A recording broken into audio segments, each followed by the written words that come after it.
Hi mga beso, nagpunta nga tayo ng Cagayan de Oro City para i-represent ang aking organization sa isang conference. I'm so excited. Ngayon na lang uli ako nakalipad.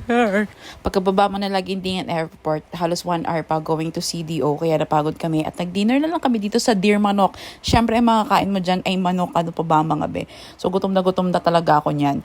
And nagpahinga na rin kami kasi the next day conference na nga mga be dito sa Capital University. Ang ganda nung school nila, no? Tingnan nyo. At so happy to represent my organization nga dito.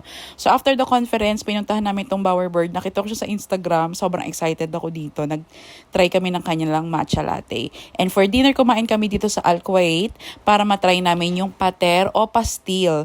At tinry din namin pumunta sa night market, pero dahil nga busog na kami, sightseeing lang kami din ng mga pagkain. At medyo maraming tao kahit Monday night.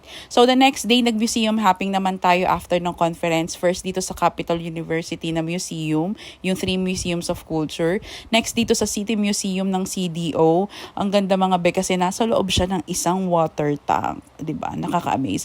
And next ay dito naman sa Museo de Oro sa loob ng Xavier University mga be. And after namin mag-museum hopping, ay pupunta kami dito sa Ginama. Dito kami nag-try bumili ng pasalubong. Pero konti lang nabili ko dyan kasi medyo namahalan ako. Nakita rin namin to kanilang famous na church.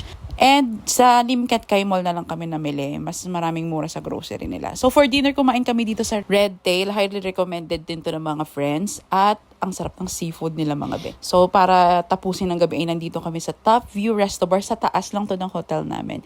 And it's the last day of the conference. Nakapamili na kami ng pasalubong. Naka-attend na ng mga dinner and all.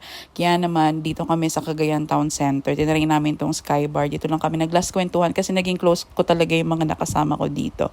And kinabukasan, gorabas na kami sa airport.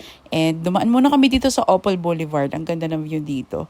And so happy, so thankful na ako yung napadala. And so glad to be back in CDO. Let's go! More vlogs to come. Just been here.